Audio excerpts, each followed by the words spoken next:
పొద్దునే ఫోన్ చేస్తావు. చంద్రబాబు నాయుడు గారు, మోడీ గారు ఇద్దరు కూడా ఈ రాష్ట్రానికి ప్రత్యేక హోదా తీసుకొస్తాం అని చెప్పి ప్రజలందరికీ కూడా వాగ్దానం చేయడం జరిగింది. బీజేపీ అధికారంలోకి వస్తే ప్రత్యేక హోదా ఇస్తానని ఆయన, తెలుగుదేశానికి ఓట్లు వేస్తే నేను ప్రత్యేక హోదా తీసుకొచ్చి 15 సంవత్సరాలు చేస్తానని చెప్పి ఈయన, వెంకయ్యనాయుడు గారు అయితే పార్లమెంట్లో 10 సంవత్సరాలు కావాలని ఆయన, మన్మోహన్ సింగ్ గారు నేను పార్లమెంటు సాక్షిగా 5 సంవత్సరాలు ప్రత్యేక హోదా ఇస్తామని చెప్పి ఆయన, ఈ రకంగా ప్రజలందరినీ కూడా వారు ఆ రోజు చెప్పి నమ్మించడం జరిగింది. ఎన్నికలు అయిపోయిన తర్వాత చంద్రబాబు నాయుడు గారు ఏ రకంగా మాట్లాడుతూ ఉన్నారో మనం అందరం కూడా చూస్తూ ఉన్నాం. ప్రజలందరినీ కూడా మోసం చేయడం, ప్రజల్ని వంచడం, వారికి వెన్నతోటి పెట్టిన విద్య.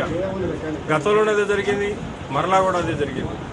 ఇప్పుడు ప్రత్యేక హోదా వస్తే రాష్ట్రం అన్ని రకాలుగా అభివృద్ధి చెందుతుంది. ప్రత్యేక హోదాతోటే ఈ రాష్ట్రంలో ఉన్నటువంటి నిరుద్యోగ సమస్య తీరుతుంది. రాష్ట్రం అభివృద్ధి చెందాలి అంటే పరిశ్రమలు రావాలి. ప్రత్యేకమైనటువంటి రాయితీలు ఇస్తేనే పరిశ్రమలు వస్తాయి. ప్రత్యేక హోదా ఉన్నటువంటి రాష్ట్రాలకే ఇది సాధ్యపడింది తప్ప ప్రత్యేక హోదా లేనటువంటి రాష్ట్రాల్లో ఇది సాధ్యపడలేదు అని చెప్తే, ప్రత్యేక హోదాకి ప్రత్యేక ప్యాకేజీకి తేడా లేదు, నేను తీసుకొస్తున్నాను అని చెప్పి చంద్రబాబు నాయుడు గారు రాయితీలు కూడా తీసుకొస్తున్నానని చెప్పాడు. నిన్న బడ్జెట్ ప్రకటించారు.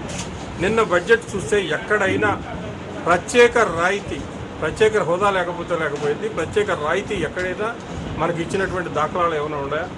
చంద్రబాబు నాయుడు గారు దాని మీద పల్లెత్తు మాటల్లో దాని మీద నోరు తెరవలా. ఇంతవరకు ఇంతకంటే దారుణమైనటువంటి విషయం ఏమీ లేదు. ప్రత్యేక హోదా వస్తేనే ఈ రాష్ట్రం అన్ని రకాలుగా కూడా అభివృద్ధి చెందుతుంది. ప్రత్యేక హోదా కోసమే ఈ రాష్ట్రంలో జగన్మోహన్ రెడ్డి గారు మొట్టమొదటి నుంచి కూడా పోరాటం చేస్తున్నటువంటి నాయకుడు. ప్రత్యేక హోదా కోసం ఆయన నిరాహార దీక్షలు చేశాడు, ధర్నాలు చేశాడు. ఈరోజు ప్రతి జిల్లాలో కూడా కార్యక్రమాలు చేస్తూ ఉన్నాడు. ఆయన ప్రత్యేక హోదా కోసం విశాఖపట్నం వెళ్తూ ఉంటే, విశాఖపట్నం ఎయిర్పోర్ట్లో ఏ రకంగా నిర్బంధించి ప్రతిపక్ష నాయకుడిని ఏ రకంగా అవమానించారో ఈ రాష్ట్ర ప్రజలందరూ కూడా చూడటం జరిగింది.